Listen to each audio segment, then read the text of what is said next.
Hi everyone, this is Sky Peebles from Vermont and the NEAT project. We are going to get started and I'm going to hand it over to Deb and Keith in Rhode Island. And I just wanted to remind everyone we are recording this webinar so we can post it on the website.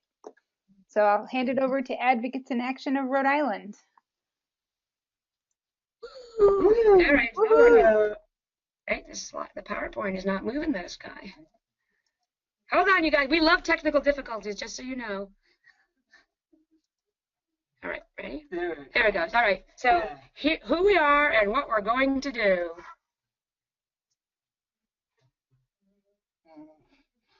You want me to read it?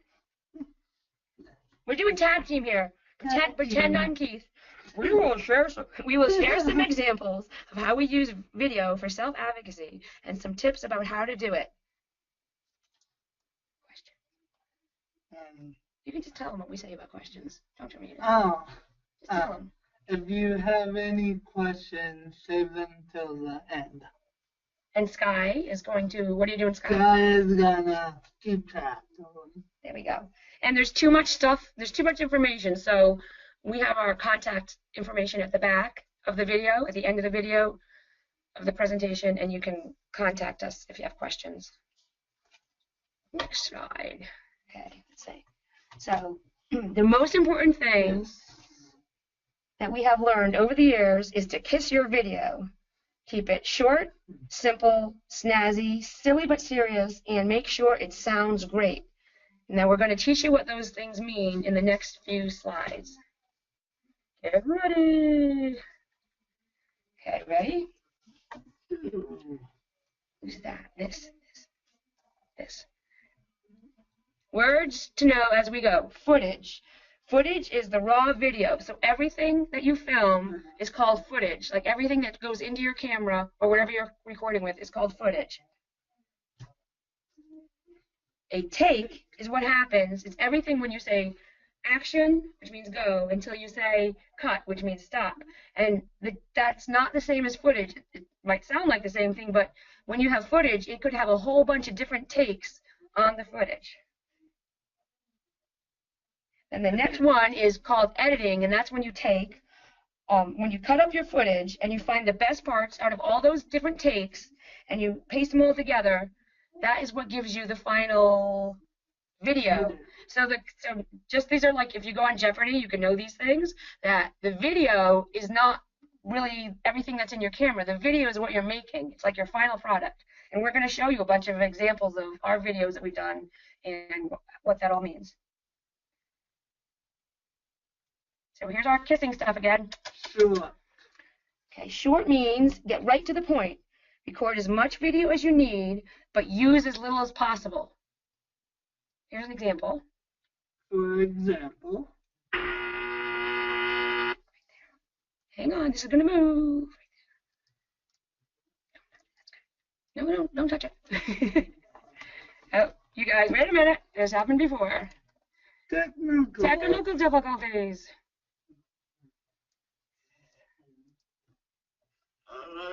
Go.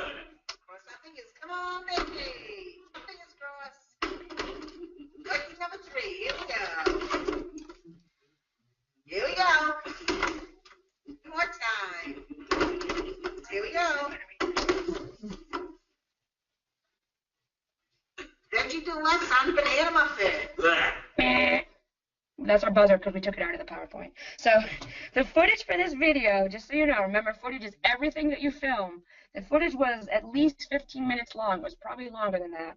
And then it took us, we did 6 different takes. So those poor guys on set, we said, action, cut, like 6 different times. They were way done with us by the end. Yeah. And then we took all that and we edited it, we cut it and pasted, and we came up with 24 seconds of video.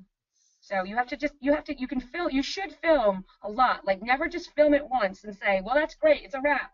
Because you're always going to get there when you're editing and you're going to say, oh, darn it. So like at least film it twice, but then get ready to cut it all down into a little tiny, tiny thing.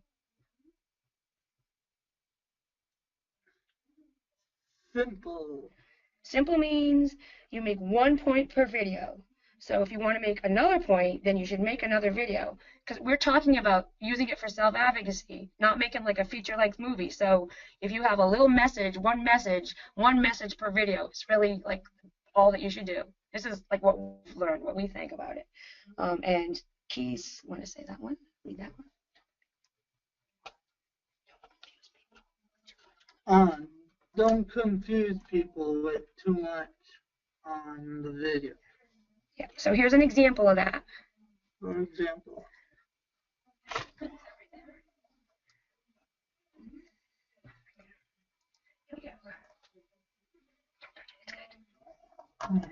No, sir. That's because it's streaming. This is because of the bandwidth, just so you know. Some of it's too big. We're going on Wi-Fi, so. Can you hear it on your end? Sky, can you hear it? Everybody's muted. Sorry, no, we cannot hear You it. can't hear it. All right, because we're on Wi-Fi on this end. Third time's a charm, maybe? Sorry. She's saying this, just so you know. She's saying it and signing it at the same time. We can't plug it in right now because we're not in the right place, so. Nope. We'll make sure everybody can have a copy of this later, okay? But you can definitely. So, so the idea though. Moving.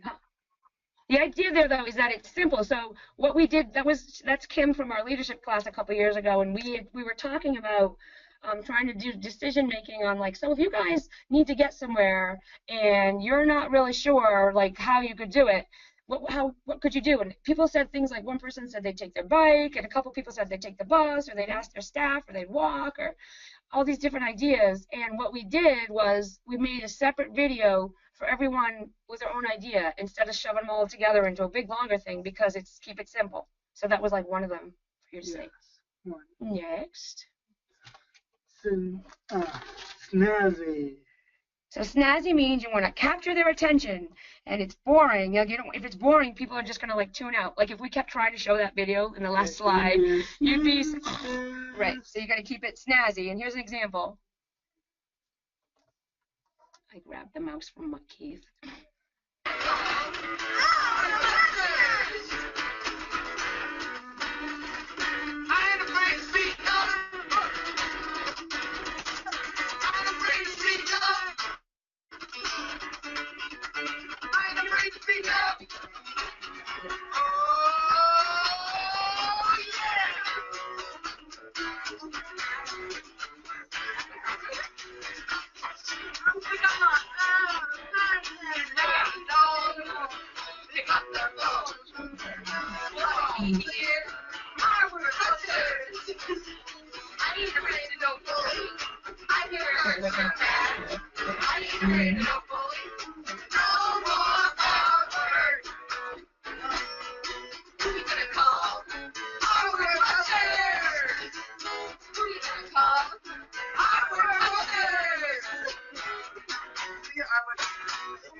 That's snazzy, because people aren't going to fall asleep watching that.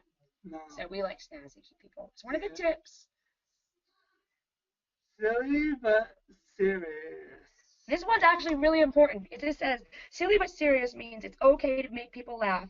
So use humor, because humor makes people loosen up, and then their brain relaxes so they can listen. And the thing about this is that, the thing about this is that people seem to think that you have to be all serious and self-advocacy. You have to, like, you know, be professional and suits and ties. And so so a lot of times we found that people mix up being silly with not being professional. But if you use it in your videos, it's like to use that tool of humor.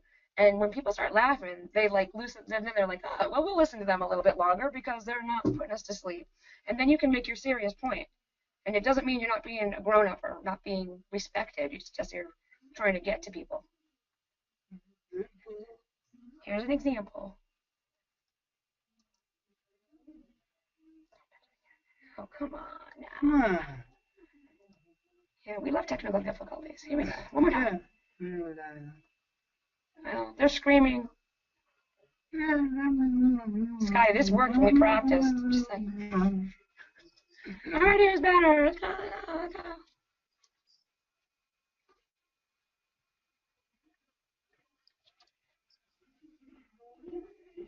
That's because the internet totally just froze.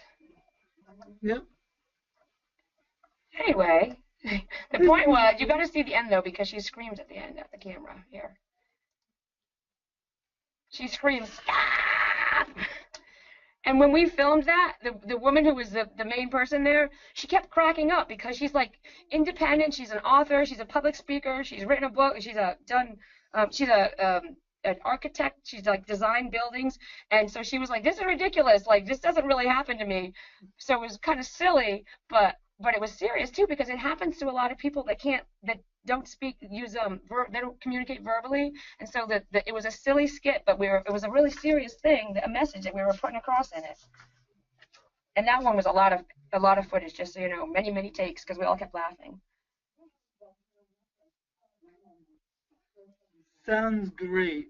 So this is, if you could only do one thing, the most important thing is actually this one, although we like silly, but this is really important because there are actually, this is like documented. If you go, whoops, something fell. This is documented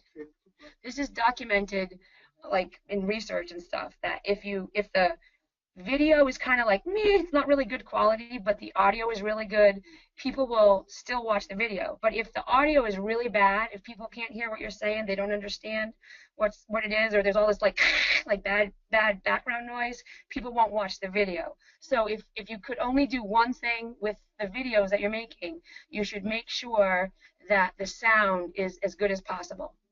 And we actually have a little extra tip for you on what you could do with that, how you can make that happen.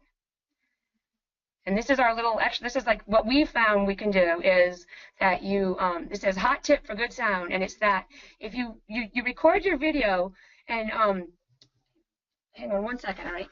Hang on 1 second. You record, we have that video in the background. You record your video and you'll get audio with it. The sound, the video is the picture, the audio is the sound. And then if you don't like the audio, you can just pull out your smartphone and you can speak into the thing that's called voice memos. On an iPhone, it's called voice memos, and you can just record an audio file and then you put it back together when you do your video. Do you want me to read it? Yeah, I don't know. Do you remember this again? Keep it short. Which is one message per video. Simple. Which is don't confuse people. Savvy. Which is you got to get their attention, and Keith likes to say, don't have a snooze fest. Silly but serious. Which is humor makes people loosen up, and then their brains relax. And then sounds good. And like we just said, that's like really like one of the most important things, that you have good sound. And then we have one final tip, and then we can ask questions. And this is just that if you don't have all the footage you want, like if you're looking, you want to make some message or point, and you're not sure, you can't find something that you filmed, you could like fake it. And we have 2 different examples of how we faked it. But it's basically that you take your clip art and you make it move. You take your words, you take whatever. Sorry, go back. Here we go.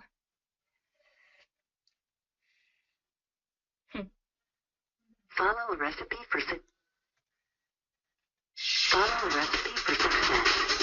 Hey, the words are going to dance. Just like video.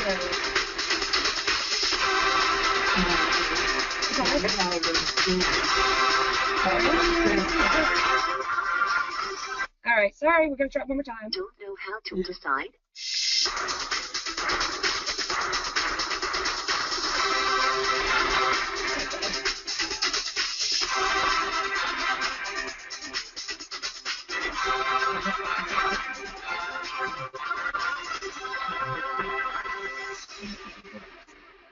So follow a recipe for success. What we did in this, we did that in PowerPoint, and we did animations, like text animations, and we made the little thumb guy come up.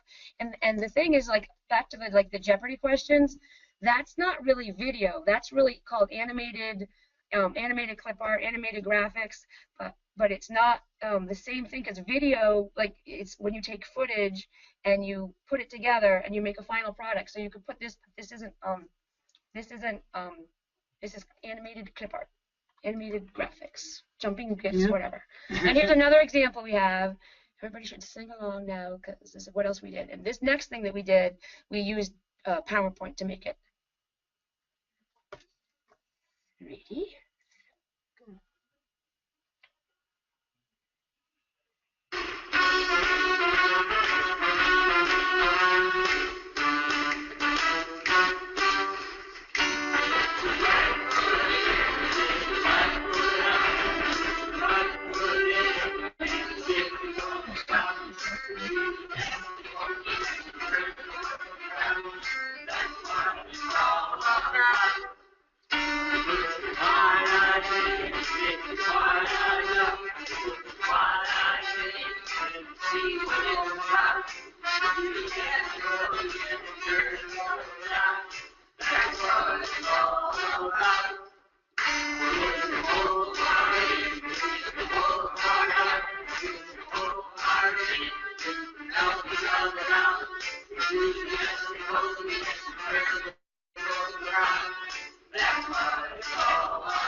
So we did that one with we used PowerPoint, and we made all those slides with the words and the graphics to the pictures to the song. And then we saved each slide as something called a JPEG. And then we used another thing called a video editing program to lay it all down. And at the end, then when the words like moved, they were animated. That was done in the PowerPoint, the video editing program too. So like we said at the beginning, there's like a lot more information than we could cover in a little bit of time. And so that's like a whole other thing to talk about and learn about is video editing. And Keith has said, next slide. And that what it's all about. Okay, ready? Any questions? Yes, Keith is single. Did you have any other questions? Now you're gonna do it, Sky, right? I am here, and I was just loving that Hokey Pokey video so much. So we have folks in the audience, and I'm wondering if anyone has any questions, and you can do that by writing in the question box, or you can raise your hand. There's a little button next to your name, and you can raise your hand. And if nobody has questions, then I'm just going to unmute everyone and let people just sort of make some comments, and we can kind of talk. I do have a few questions, but I want to let other people ask first. So if you have a question, just raise your hand, and I will unmute you. Just raise the little hand next to your name.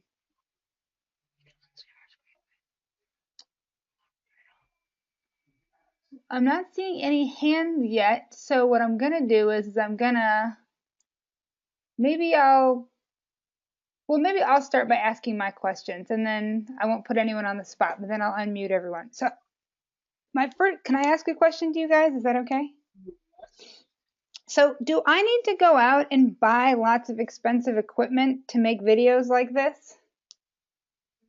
No. Right? We're going to turn on the webcam, but we both look kind of scary, so. Can you see us? Not yet. You're coming. We coming? Yeah. Like we're aiming at Keith. Hooray! Hi. Anybody have one of these? Or one of these? Keith has a better version. He's got a big monster thing. Or if you're watching this and the thing we just said, webcam, you could use any of those kind of things to make your video. And it's especially if you're going to be showing it like on the internet, you don't need as high quality video, like high resolution. So you could do it. You probably could do it with the stuff you have around. You could do it even on your laptop. You could do it with a. You can probably just do it like with a webcam on your computer or your iPhone. Cool. And if I'm holding my iPhone, and I'm gonna share my screen so you can see what I'm asking. So if I'm taking a video of you, do I want to hold my phone like this? No. How come? And for people who can't see it, I'm holding my phone vertically, so it's like the way that I'm holding it the way I would if I was making a phone call. So I'm holding it like straight up and down. There's a totally hysterical little cartoon video that we can put on our website or send you, Sky. You can show people, but it's a silly thing people call it, vertical video syndrome. And what happens is if you go to the movie theater, right? Does the screen look like that, or does the screen look like that? It's sideways. It's horizontal. It's horizontal, and so the thing that you're filming with it should be like the direction. And on an iPhone, this is the camera. I can't put it in the right place. This is the way you want to hold it because it gets the camera, it gets the full resolution. If you hold it like that, then when you put it on the screen, the video is only going to be like a rectangle in the middle of the screen. It's going to only do that. Right, and it'll show like some stuff, but it's not going to get everything. It's not going to be what you want. And the other thing is, as far as holding your phone is, does anybody want to take a guess besides Keith, because he knows like what's wrong with this picture? I'll give you a hint. If I can do it. There's your hint. Anybody want to raise your hand and guess? Not Sky either, because she knows too. I'm going to unmute people so people can just say if they have a guess. So everyone who's on the webinar is now unmuted. Does anyone have a guess? There's something wrong with this. When you do the picture, when you do it, you're going to look like this. I can't stand up on my head, but you want this. This is a good thing to know, because when you film on your iPhone, when you're done, you're going to be like, oh, darn it, because it's upside down. And so you should always just check, because I always mix it up, and check and make sure that this thing, which is your camera, is on the top. Otherwise, the video is upside down. And show yours, Keith. Show him yours, because he's got a different kind of, he's got a smart Android. And see, there's only one place where there's a camera. Oh, very cool. Right? And on an Android, though, you still want to make sure, even though his is in the middle, one way where the camera's right side up and one way where it's not right side up. And so you've got to make sure that the way you can tell is if you look at the front of your phone, you gotta like play with it, but you want to make sure that always find out where your record button is, and always keep it in the same place once you know which way the camera's. Very cool. Makes sense. So, can I tell you something else about using your phone to film things too? Yeah.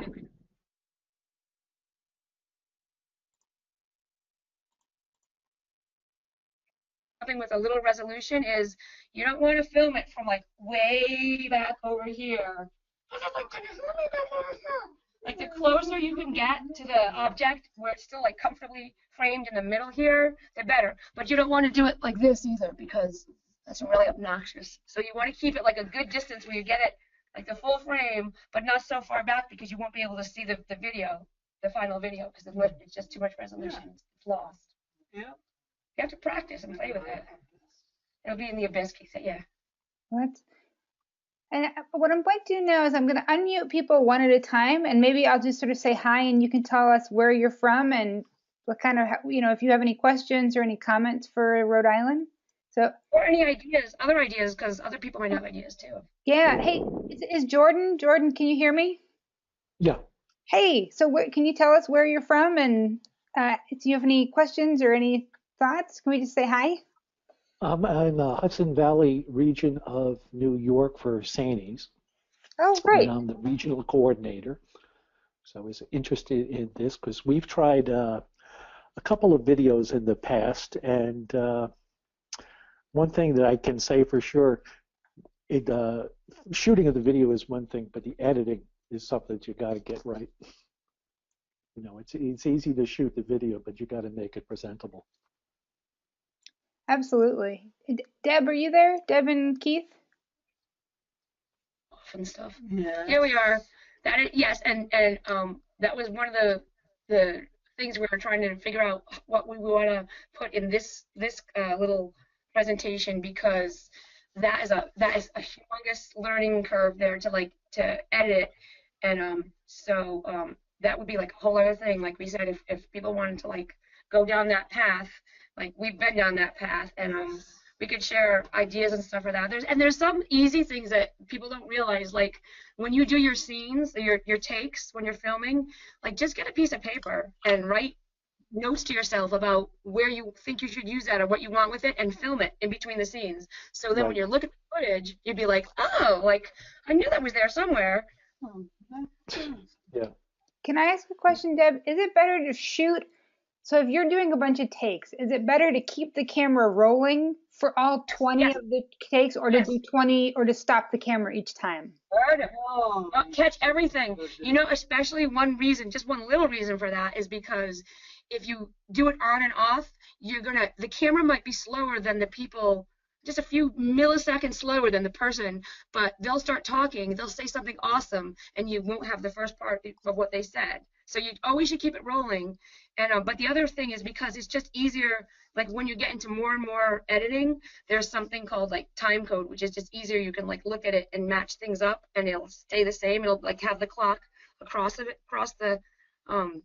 screen. But really, you want to just always have it on, also because we like outtakes, and you might miss the outtakes. Yeah. And it's just better. It's like better for your camera too. Like when we film things, if you turn it on and off, on and off, on and off, on and off, it's it's more comfortable to just stay on. It's gonna glitch. Yeah. Oh, and here's a little funny for you. I'll tell you a funny. I won't tell you who did this because they'll hit me. But we were filming once, and you should always just double check and make sure if it's on or if it's off, because sometimes you might film an entire bunch of footage and think it's all good and rolling, but actually the camera was on when you thought it was off, and it was off when you thought it was on. And then you get home and you like go to edit, and you're like, ah! Because you're like, wait, we only have like the last part where people are leaving, because we thought we turned it off and on. We had it backwards. So you only have to do that once. Like you said, Sky, about mistakes. You make that mistake once, and you'll never do it again. And Jordan has a follow-up question. He's wondering if you guys post things to YouTube, what do you do with your videos once you have them? We do, and we're not as good as we should be about putting them on YouTube, but we have a YouTube channel, which I think is on the NEAT site, like link for it. It's on we have an Advocates in Action webpage also, which is, we put a lot of our videos on there also. And Keith and I were just talking about that recently, that like we have so many more videos than we have put on the internet, because we use them. The main reason that we do them for is because we use them for like our classes and our conference and our statewide meetings, and to go to. So yeah, we use them so much here. But like that's the whole cool thing about the NEAT grant, is like learning about how we should like use technology and social media to like get them to other people too. Yeah, absolutely. Hey, Sterling and Tammy, I'm gonna unmute you both too, so you guys can each say hi. Sterling, are you there? I'm here. Do you mind saying who you are and where you're from? I'm Sterling Peoples. I'm from Montpelier, and I'm a life history producer and a filmmaker. Do you have any tips? Other tips about quick and easy tips, Sterling, about making video, using it for self-advocacy? Well, I make storyboards like on flashcards. Like so, like a kind of a screen. What do you call that? A prompt thing, so people could like read the flashcards. Yeah. But That's a good idea. and do you use storyboards, Sterling, to kind of map out how the video is going to go, kind of as a map? Is that, do you also use it for that? Like how the will flow with all the footage, raw footage, as Deb and Keith put out there. Right, it's a lot, and you want to like make that flow. So we do storyboards, and a storyboard is like like comic strips. It sort of looks like a comic strip, but you fill in each box like to just remind you. And then like Sterling said, you could do like a little note card for some of the text and stuff and scripts or whatever. But we found another thing that helps us with storyboards, and maybe you could do this too, Sterling. Is we like to use we take a picture with a camera and use that as a placeholder for the storyboard. So then if somebody can't read, they just, we use a picture that says this is like what we want this scene to be. But that's a really good, like, it gives you like a map, like or a set of directions to follow. Yeah, like a placeholder. A placeholder, yeah, exactly. And if you plan this out far enough in advance, if you're filming something, and like Jordan said, the editing is so hard. If you're filming something, that's another thing too. Like that's a good word, placeholder. You could use the picture of the storyboard and put that right in front of your camera lens and say, this is what's next. And that's one thing. Like, never be afraid to like film every single thing you're doing and to talk right to the camera. We do this all the time. We say right to the camera, remember, we don't want to use that part. Remember, we should put this part there, because then when we're editing it, it's like, oh yeah, that's right. Oh, that's great. And Tammy, do you want to say hi? I saw that you typed something, but if you want to speak, you can go ahead. Although I can read it too. I'm not sure if you have a microphone, so jump in if you want to. But Tammy wrote, "My name is Tammy Mills, and I'm from New Hampshire. I'm very interested in learning more about making videos and using them for self-advocacy with my local and statewide group. I'd like more information about how it's done." Oh, like Tammy, do you mean? I mean, you're right. Like, there's so much information. Like kind of like you get people like hungry for it or something with a little appetizer or something. But Keith and I were actually thinking, like, if this is like a hot topic, especially because like Sterling knows stuff about it. I don't know if you go to the Neat Face-to-Faces, Sterling, but maybe you could come as a special guest or something, because we had that guy last year about fundraising. So maybe we could like spend some time at the face-to-face, like doing hands-on. It's so much easier if we showed you, like, if you can see our screen right now, we could show you things like how we said we saved slides as JPEG and stuff. We could actually show people as we went, and as many people as possible could bring their laptops, and we could just make a video together. That'd be a cool idea. Yeah, that would be. That'd be a wicked idea. That'd be great. Anyway. And you have another question from Jordan, sort of along those lines. Jordan's wondering, how do you sync the iPhone audio to the video that you shoot? So if you take like if you take a clip with audio and you shoot some video, how do you merge those together into one video?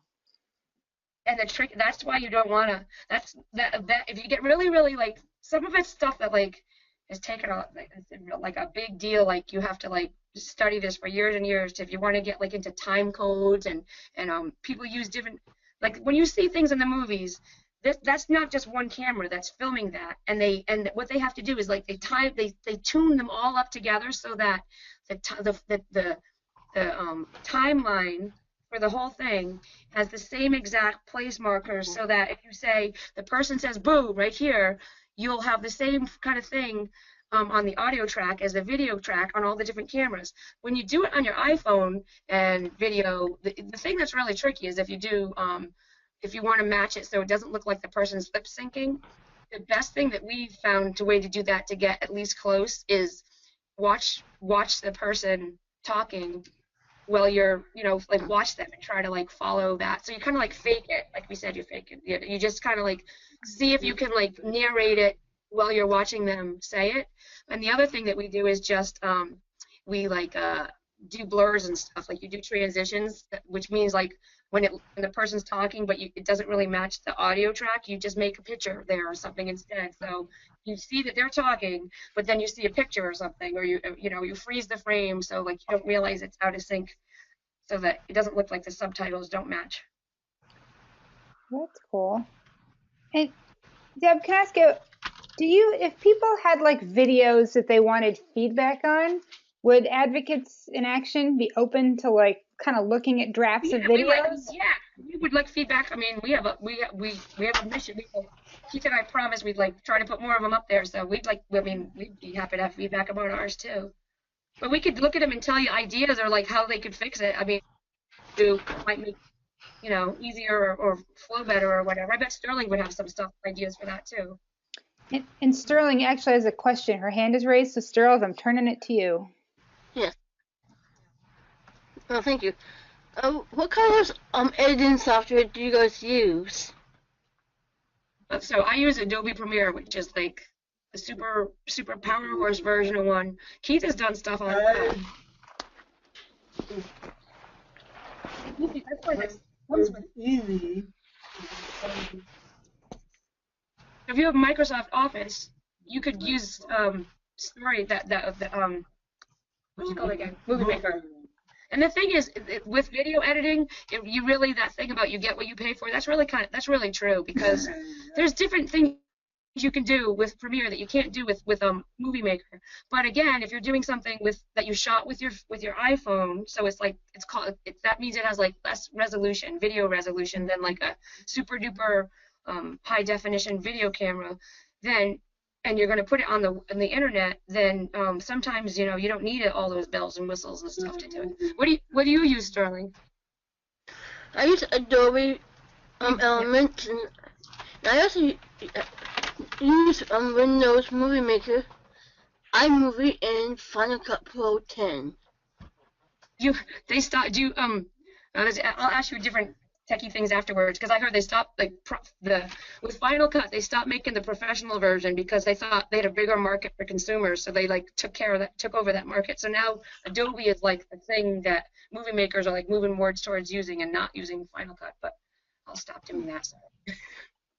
And Sterling, which one do you like the best? They're all good, but I really like Adobe. Yeah, me too. Yeah.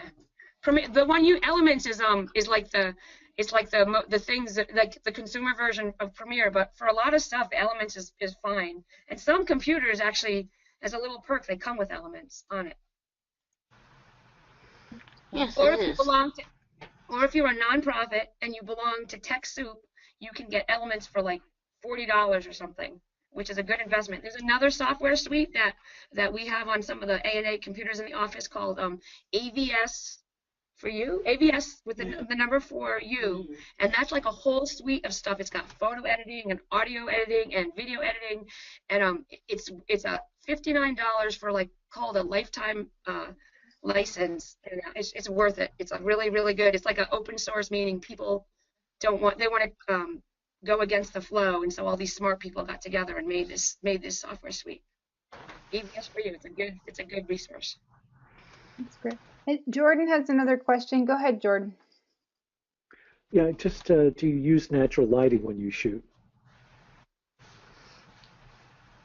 Want to tell us what that means? Well, the ambient lighting, or do you use any additional lighting?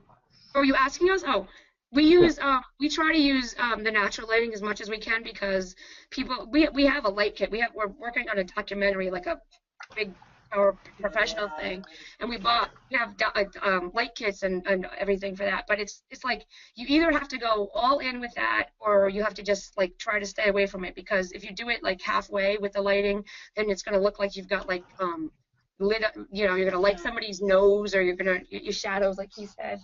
And ambient lighting is just like the subtle lighting. You could use you could do things like you could figure out if you're going to put a regular light bulb, like a regular lamp in the room. But this is another little tip thing here, is that if you're filming a scene, you shouldn't put the light, like a light bulb kind of thing, right there in front of the camera, because it will it'll make it, here, watch, I'll show you, sort of. Here, watch this. Here, this is not exactly it, but it was doing it around Keith's head before. Here we come. Ready? The halo. Yeah. That's sort of like what would happen if you, it's not because he's a saint, believe me.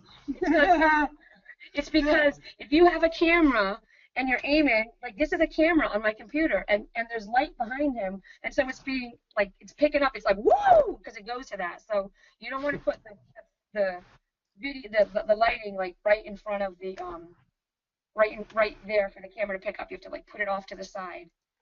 But and the other thing with that is, like, we like to just have sunlight in a room, but it has to be behind the camera.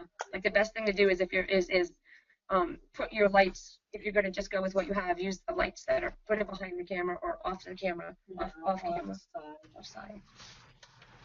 And we have another comment from Tammy. Tammy says, I really love the self-advocacy pokey video that your group did. I knew you were going to say that, Tammy. It's a great deal of fun. But she commented that the sound quality could be better, though. And I don't know if that's just because of the computer to computer. Our Wi-Fi is bad. It's coming through the Wi-Fi. The original video for that on our computer, on the footage has good sound quality for that. Yeah. You just, before I forget, another thing to just add to your list of bag of random thoughts about this is, if you're going to get into video editing, like, the more the more you do with it, the more powerful a computer you need. So if you just have like a computer that you just got, like, off of Amazon for $199 special or something, it's probably not going to do what you want when you go to edit, because computers, you need to have a whole lot of something called RAM. Like, the more RAM you have, it's like how wide. It's kind of like how wide the door is, how much stuff you can throw through it. And then you have to have a really, really fast hard drive, which is the thing that you keep your stuff on. And then footage is huge. Like, footage is really big. And audio files are even bigger. So if you record your audio separately, depending on the equipment you use, you're going to just want to make sure you have, like, a lot of space to store all that stuff on. Like an investment, but self-advocacy is important. And so if you find either that you have some money that you're able to put into it, like, we could give you ideas of, like, what you might want to spend that on if you had to make a priority list. But it's a good investment. And I just, like, I'm a big, like, a lot of the stuff I've just bought myself over the years because I like it. I mean, so if you know somebody that, like, who is it? Sandra from Maine? I think she brings her own stuff. Is she from Maine? Sandra? Yep. You said in Maine. Yeah, I think we just like it. So And actually, I love that idea. Maybe we could put together kind of like a shopping list for, like, budget shoppers, and then for people who are more high-end shoppers, we could maybe put together like a list of sort of things people could get on either end of the spectrum. You have to pick and choose between one or the others kind of stuff to get. One of the big things that you, like, if you were going to do it for real and you really wanted to, like, know what would help a lot, would be a good microphone. And what about captioning? Can I ask you guys about, so if you have a video, it's important for it to be captioned, for it to be accessible. So can you talk a little bit about closed captioning, and what is that the same as open captioning, and why is it important? Wait a minute. Captioning is, Keith, you want to say what captioning is? Or am I putting you on the spot? So Keith said he doesn't know, but that's not true, because I put him on the spot all the time. I'm like, yes, you do. Captioning is, I'm looking for an example of it. It's not that I'm just playing with my screen, because Guy said she could tell if you're playing with your screen. Captioning is like this, right, Kim? We had it on hers, right? See this? Watch. Just maybe the sound will work now too. This is what captioning is. The words underneath her talking.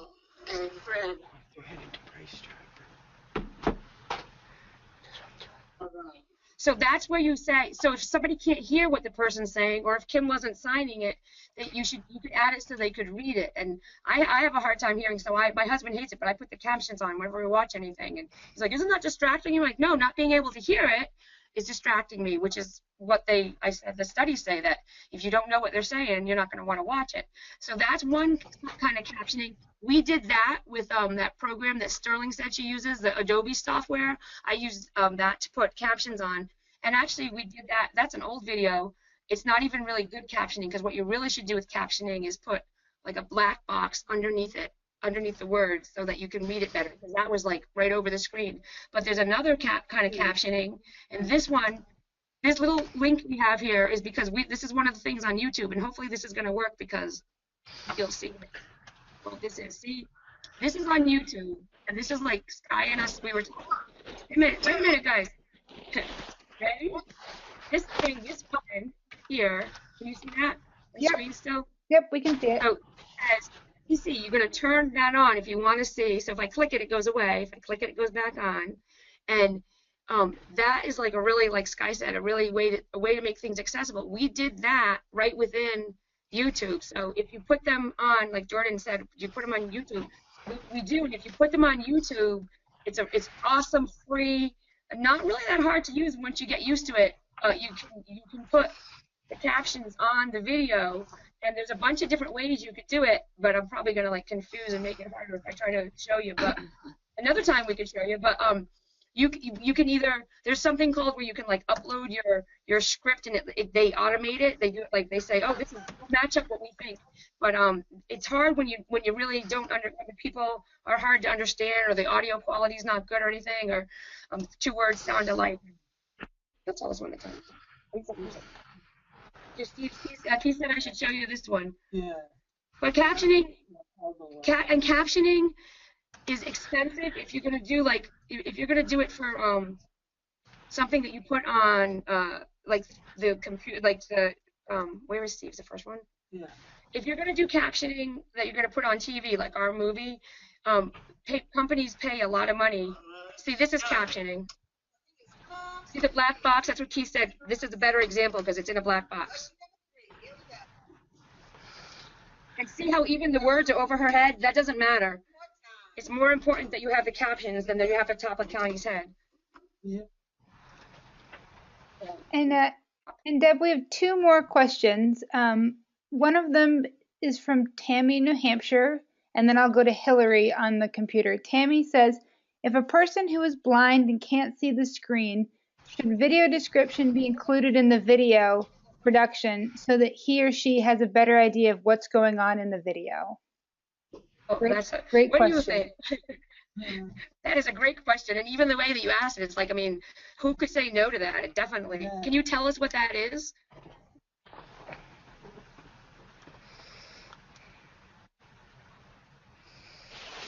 Tammy, it was Tammy, right? Want to explain that, Tammy? That was Tammy, do you want to explain that a little bit more?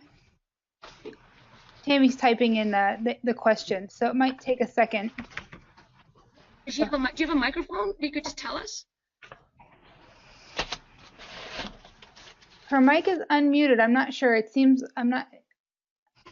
All right, but we have 2. We almost out of time, so I could tell you what it is if you want, or we can just go to the next question and come back maybe. Yeah. Why don't we go to Hillary's question, and then we'll come back to Tammy's other question. So, Hillary, go ahead. So, is there any specific stuff you need to do it for filming besides the camera? Oh yeah, you could get tons of stuff, Hillary. You could get, I mean, it depends on, I just want to make sure you don't see our webcam. You don't see our webcam because we're laughing. Okay. You do. The main thing is you need a camera. The second thing we would say the second thing for the filming part, for the part where you bring it into your computer, is that you would want a good microphone. Like, you want to make sure you get good sound. Keith is like our sound guy because he hears things. He puts on these big headphones when we film, and he can hear things that nobody else can hear. If you need some information about special effects or something, or how a program works, Google it.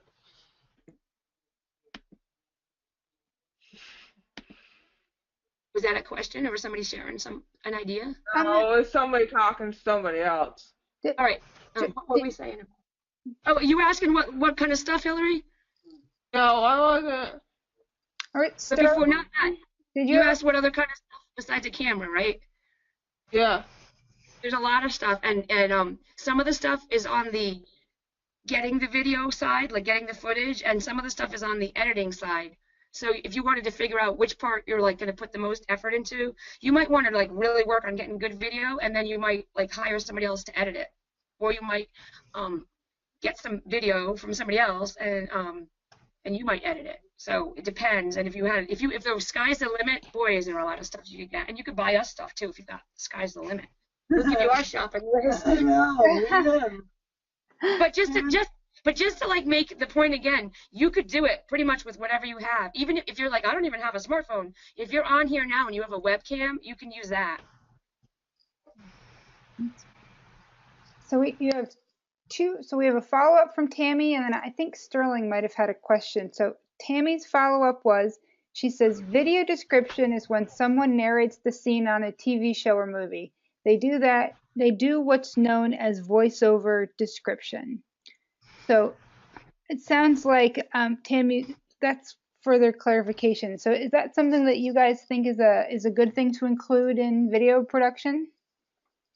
We do, yeah. That's a whole other, like, that's like, that's a piece that we don't really have a lot of, we haven't done a lot with, we haven't even put a lot of it up. But what, like, for example, when we show videos, if there's somebody in our class or in our audience that's blind, like we always ask people ahead of time who what kind of accessibility needs do you have, and what we've done, because it's not for like national public audience stuff and we don't have the money to do it, we will have somebody sit next to the person and do exactly what you said, Tammy, that describe it. It's not really the best solution at all, but it's better than having the person just sit there twiddling their thumbs for the whole video, because that's not fair. So Great. And it's not, you said narrating, and just like in that Jeopardy words, it's not really that they narrate it as much as they, like you said, they describe. So they would say, here's a picture of a guy and he's rolling the dice, and the dice have all these words on it, for example, veggie deluxe and pickles, and now they're rolling the dice, and now they're freezing the frame and people are reading it. Like they kind of tell you, like, this is that, this is. Thanks, Deb. Sterling, did you have a question about special effects or not? If you don't worry, but. Well, I had a question about the closed captioning. I use closed captioning all the time. You can upload a transcript to YouTube to get captions. Yep, that's something we've found. There's lots of different ways on YouTube. If you don't, you could also do we're out of time, or I could show you on my computer, but you could upload the transcript, which is like the written words of who's saying what when, or you can go and you can do like live captioning, so that if you do live captioning, then you can just like know what the person's saying, and just like we do it in Word. We like write the words and then copy and paste on this line and then paste it into YouTube where it's supposed to be. And the thing that makes that we think is easier about that is when you upload the transcript, then you like kind of leave some of it up to the YouTube computer, and sometimes they don't they don't do it exactly the way you want. You probably, Scott. No, they don't. Huh? I've done that myself. That's what I was gonna say. You probably fix it yourself. I know, because you're a video geek. So yeah. But some people are just doing it like, and they're not really sure what's what. It seems like the thing that is probably the first thing to try is to just do the live captioning, because then and you get to learn what you're doing as you do it that way. And yes, you do. Do you wait until the end of your editing to caption it, or do you sort of caption along the way, or is it kind of one of your last steps when you finish a video? Last, because you don't know, you don't want to like do more work than you have to. So if you caption something at the end, you bring it back to people and they say we don't want that scene, you're like, oh, you just wasted all that time captioning that. Yeah. I just have one other quick little, because we keep talking about editing. If you're making like a little short video, I'm going to show you this. If you're making a little short video, right, on your computer, so you captured it with your iPhone, and you put it in, you insert it as a video, you could actually do a little bit of like little easy editing right within YouTube, right within PowerPoint if you wanted to. You just go like to playback, and you can like, it has these little options here, trim video. You can like click it if you want to trim the video. It will and spin because of the Wi-Fi, but it'll show you like where you want to trim it. Trim it means like you want to make it smaller. See this screen? You can like pick where you want to trim it. You move the green to where you want it to start there. Action is where the green is. You want to cut it there. That's like really easy short editing is one thing. And then it also lets you do this fade in and fade out thing. So that's like if you couldn't, you don't have any other options. And with that, you could also add a couple easy captions here just as text boxes. Oh, how cool. Well, I want to see if anyone else has any last final questions, and you're unmuted, so feel free to just shout them out before we say thank you so much to our presenters. Any last questions or comments? No? All right. Well, thank you so much to Rhode Island for hosting today's Power Lunch. It's been awesome. It's super informative. And can you put your slide back up where people can contact you if and when they have lots of questions? The slides also, we sent Sky a picture, a PDF, like a document that has all of our slides with the notes that we read. So you could have that. You could look at that too. There's our slide. And Jordan says, you're inspiring. And I totally agree. It's super, super inspiring. Thank you so much. And I will post this webinar on the NEAT website, and I will also post the copies of the PowerPoint slides and some links